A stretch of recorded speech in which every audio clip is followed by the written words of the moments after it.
الحمدللہ رب العالمین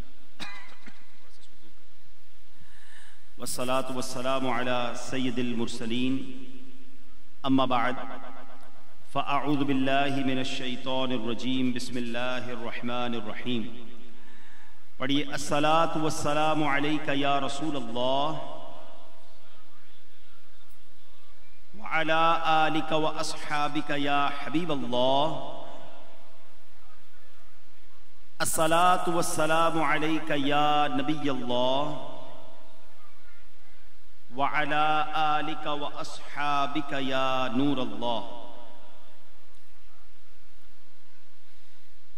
پیارے اسلامی بھائیوں، کوئی بہت لمبا چوڑا بیان تو نہیں، چند باتیں عرض کر دیتا ہوں. پچھلے دنوں بڑے مبارک دن ہم نے گزارے ہیں عید قربان میں. کئی عاشقان رسول نے جانور قربان کیے. حضرت اسماعیل ذبیح اللہ اور حضرت ابراہیم کی یاد میں جانور قربان کرتے وقت ہم یہ نیت کرتے ہیں کہ یہ اللہ کی رضا کے لیے ہم اسے قربان کر رہے ہیں.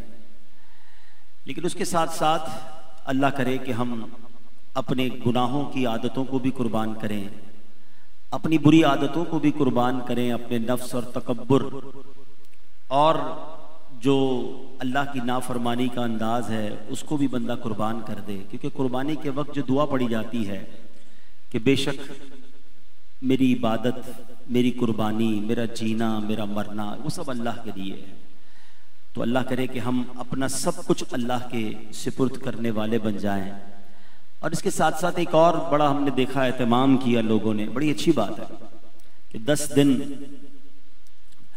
کچھ نہ کھایا، کچھ معاف کیجیے گا ناخن نہیں کاٹے، بال نہیں کاٹے، اور عید والے دن کھانے پینے سے بھی رکے رہے جب تک جانور کی کلیجی نہیں کھائی. اور بڑے اس کے مسائل لوگ پوچھتے رہے کہ جناب یہ 10 دن بال نہیں کاٹیں گے تو کیا ہوگا، کاٹ لیں گے تو کیا ہوگا، اور جناب کیا واقعی صبح کچھ نہیں کھا سکتے؟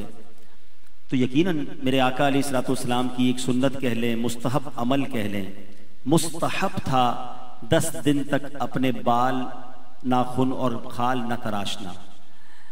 مگر جن لوگوں نے اس مستحب پر عمل کیا، قربانی کے بعد انہوں نے اپنی داڑھی کے بال بھی کاٹ دیے.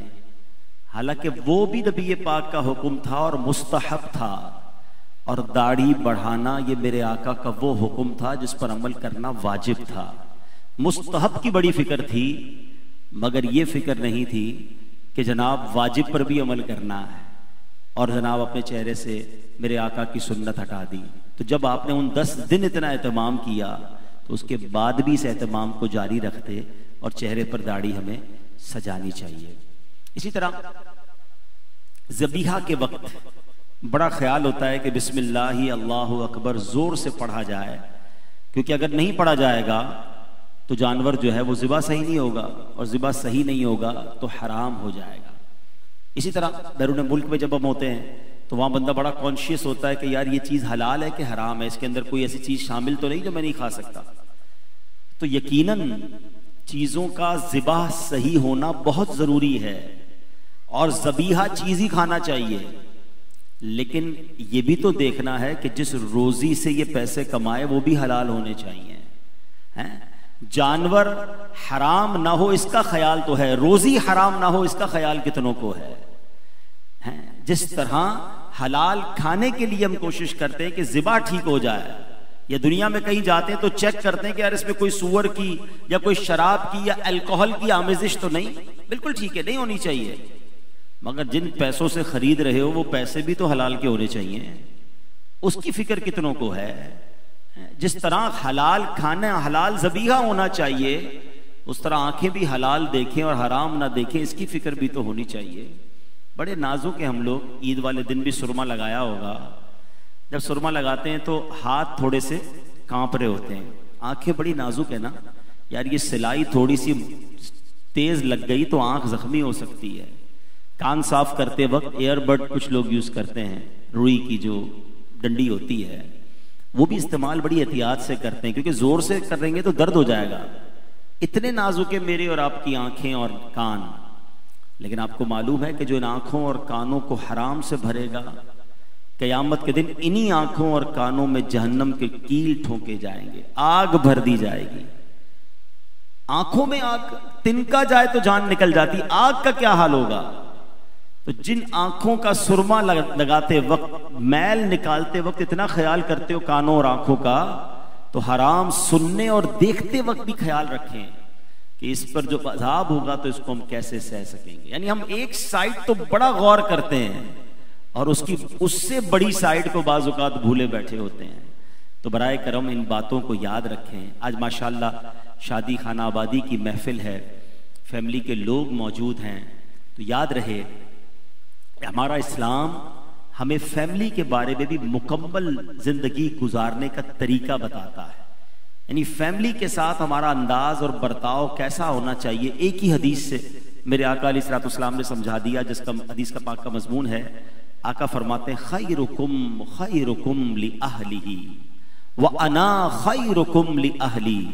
آقا فرماتے تم میں بہترین وہ ہے جو اپنے گھر والوں کے ساتھ بہترین ہے، اور فرمایا سن لو میں تم سب سے زیادہ اپنے گھر والوں کے ساتھ بہترین ہوں۔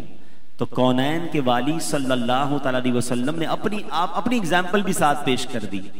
ہم لوگ بعض اوقات، کیونکہ مجھے ماشاءاللہ یہاں داڑھی والے، امامے والے، نیک نمازی لوگ بھی نظر آ رہے ہیں، بڑی اچھی بات ہے۔ ہم بعض اوقات نماز، روزہ، زکوٰۃ، حج، اس میں بڑے پنکچول ہوتے ہیں، ہونا بھی چاہیے، لیکن حقوق العباد جو ہے نا وہ بڑی سینسیٹیو معاملہ ہے۔ ایک بندہ ساری زندگی نماز نہ پڑھے، اللہ کریم چاہے اسے معاف فرما دے، وہ رحیم ہے، وہ کریم ہے، وہ سچے دل سے توبہ کر لے، لیکن حقوق العباد کا معاملہ کیسا ہے کہ اللہ ہی کا، اسی کی مشیت ہے کہ جب تک بندہ معاف نہیں کرے گا رب بھی معاف نہیں فرماتا ہے۔ تو زیادہ سینسیٹیو ہو گیا نا حقوق العباد۔ کچھ لوگ نماز، روزہ، حج، زکوٰۃ، قربانی سب کر رہے ہوتے ہیں، مگر لوگوں کے دل بھی دکھا رہے ہوتے ہیں، لڑائی جھگڑے بھی کر رہے ہوتے ہیں، منہ سے گالی بھی نکال رہے ہوتے ہیں، وعدے بھی توڑ رہے ہوتے ہیں، اور اپنی فیملی کے لیے بعض اوقات کچھ لوگ بڑے سخت ہوتے ہیں، سارے محلے کے لیے نرم ہوں گے، سب کے کام کر رہے ہوں گے، سب لوگ ان کی تعریف کر رہے ہوں گے، مگر گھر والے پریشان ہوں گے۔ حالانکہ اسلام کیا سکھاتا ہے؟ تم میں بہترین وہ ہے جو اپنے گھر والوں کے لیے بہترین ہے۔ لیکن ہم بعض اوقات اس سائڈ کو بھول جاتے ہیں۔ اچھا، یہ تو میں نے ایک حدیث سنائی ہے، احادیث کی باقاعدہ کتابوں میں اور حدیث ہے کہ ایک اور حدیث پاک ہے جس کا مضمون ہے تم میں بہترین وہ ہے جو اپنی بیویوں کے ساتھ زیادہ بہترین ہے، یعنی بیوی کے لیے اور ارشاد فرمایا۔ مگر یہاں بعض اوقات زوجہ کو، فیملی کو، پھر گھر کے اور افراد کو اگنور کیا جاتا ہے، ایسا نہ کریں۔ ماشاءاللہ یہاں بھی ایک خاندان وجود پا رہا ہے، ایک شادی ہو رہی ہے۔ اچھا، جس کی شادی ہو رہی ہے تو وہ کہتا ہے کون یار بیوی سے لڑائی کرے گا، بڑی دعاؤں کے بعد تو بیوی مل رہی ہے، یہ تھوڑے دنوں کی بات ہوتی ہے، اس کے بعد یہی دونوں زیادہ لڑ رہے ہوتے ہیں۔ تو یہی اسلام ہمیں سکھاتا ہے کہ ہمیں نہ اپنی زوجہ سے لڑنا ہے، نہ اپنی والدہ یا والد یا بھائی بہنوں سے، سب کے ساتھ محبت سے پیش آنا ہے۔ اور ہمیشہ یاد رکھیں کہ برداشت کرنا پڑتا ہے، سب لوگ ایک جیسے نہیں ہوتے، بھائی اور بھائی میں بھی فرق ہوتا ہے۔ پوری فیملی کے جو افراد ہیں نا، اللہ تعالیٰ نے سب کو الگ بنایا ہے، کسی کا دماغ کسی اور طرف جاتا ہے، کسی کی سوچ کسی اور طرف جاتی ہے۔ میں کہوں کہ سارے میری سوچ کے مطابق چلیں، ایسا ہوگا نہیں، ہم سب کو ایک دوسرے کو برداشت کرنا ہوگا، جبھی فیملی چلتی ہے، جبھی گھر چلتا ہے۔ تو بہرحال یہ حدیث اگر یاد رہے، اور سبحان اللہ، پھر نبی پاک علیہ الصلوۃ والسلام نے کیٹیگریز بھی بیان کر دی۔ پیارے آقا علیہ الصلوۃ والسلام سے ایک شخص نے سوال کیا صحابی رسول نے کہ حضور سب سے زیادہ میرے حسن سلوک کا حقدار کون ہے؟ اللہ کے حبیب علیہ الصلوۃ والسلام نے فرمایا تیری ماں۔ کہا حضور اس کے بعد؟ کہا تیری ماں۔ کہا حضور اس کے بعد؟ فرمایا تیری ماں۔ کہا حضور اس کے بعد؟ فرمایا تیرا والد۔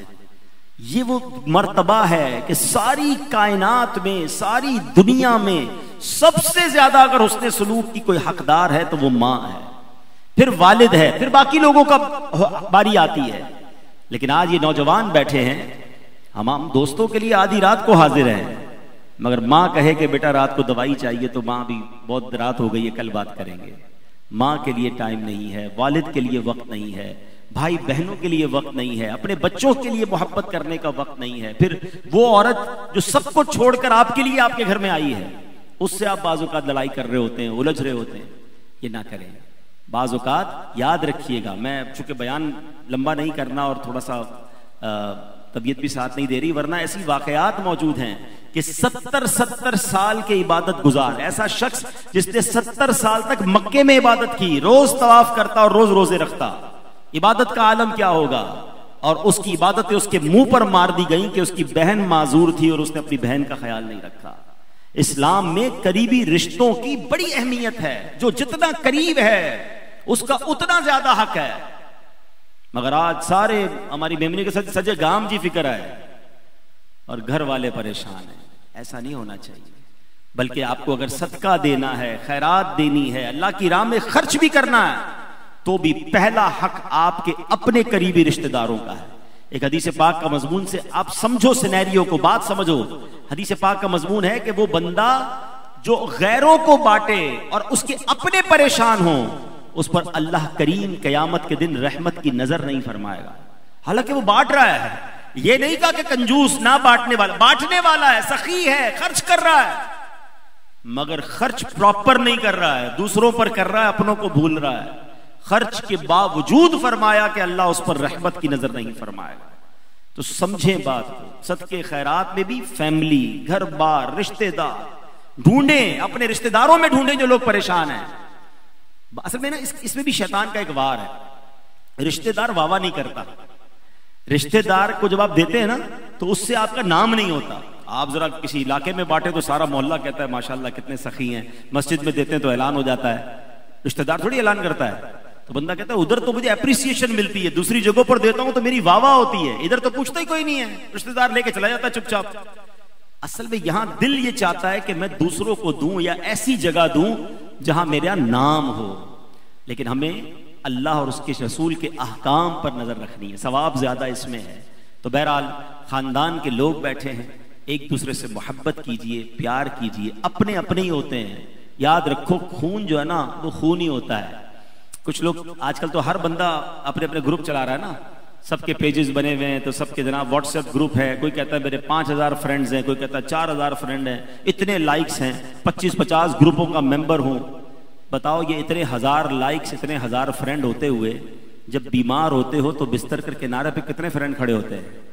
وہی بہن، وہی ماں، وہی بھائی، وہی گھر کے افراد ہی ہوتے ہیں۔ یہ سارے واٹس ایپ اور فیس بک کے جو فرینڈز ہیں نا، یہ بس موبائل تک ہی محدود ہیں، مصیبت میں اپنے ہی کام آتے ہیں۔ تو اپنوں کی فکر کرو۔ آج ہو یہ گیا ہے، رہتے فیملی کے ساتھ ہیں اور تعلقات گروپ والوں کے ساتھ ہیں۔ جب گھر کے اندر رہتے ہو تو گھر والوں سے پیار کریں۔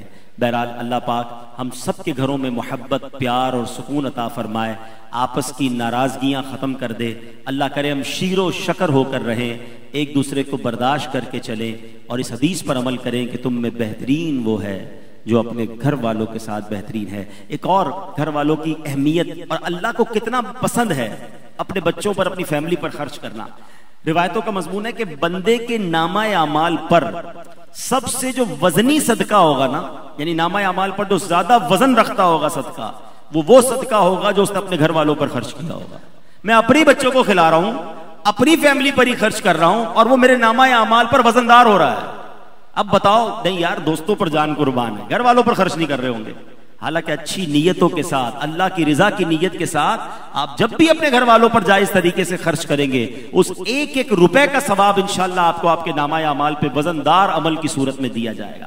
تو عمل کیجئے، اپنے گھر والوں کا خیال رکھیے، اور اگر چھوٹی موٹی غلطی ہو جائے، دیکھیں ہم سب انسان ہیں، اور انسان کی تعریف کیا ہے؟ What is the definition of human being? تعریف کیا ہے؟ الانسان مرکب من الخطاء والنسیان۔ انسان جو ہے وہ مرکب ہے، مکسچر ہے، خطا یعنی مسٹیک کا اور نسیان یعنی بھول کا۔ یعنی میری دوسرے لفظوں میں آسان طریقے سے سمجھانے کے لیے، موٹر سائیکل اور سائیکل مارکیٹ ہے نا، فیکٹری سے کچھ چیزیں آتی ہیں تو اس میں فیکٹری فٹڈ چیزیں ہوتی ہیں نا، کہ یار اس میں فیکٹری فٹڈ بریک ہے، گیئر ہے۔ ہمارے اندر سمجھ لو بلٹن یہ معاملہ ہے، ہمیں بنایا ایسے یہ ہے کہ ہم بھولیں گے بھی اور ہم غلطی بھی کریں گے۔ تو جب میں بھی انسان ہوں تو میری بیوی بھی انسان ہے، میرا والد بھی انسان ہے، میری ماں بھی انسان ہے، میرے بھائی بہن بھی انسان ہے۔ تو جب سب انسان ہیں تو مسٹیک ہوگی، غلطی ہوگی، اور جب غلطی ہو تو اسے معاف کرنا، انشاءاللہ اس سے گھر اچھے انداز سے چلے گا۔ اللہ کریم عمل کی توفیق عطا فرمائے۔ دعوت اسلامی کے مدنی ماحول سے وابستہ رہیں گے، مدنی چینل دیکھتے رہیں گے، فیملی کے ساتھ دیکھیں گے، تو ایک دوسرے کو برداشت کرنا اور معاف کرنا آسان ہو جائے گا۔ اللہ کریم ہم سب کو اپنے والدین، اپنے گھر والوں کا خیال کرنے کی، ادب کرنے کی اور ان سے برکتیں لینے کی توفیق عطا فرمائے۔ صلو علی الحبیب صلی اللہ تعالی علی محمد صلی اللہ علیہ وسلم۔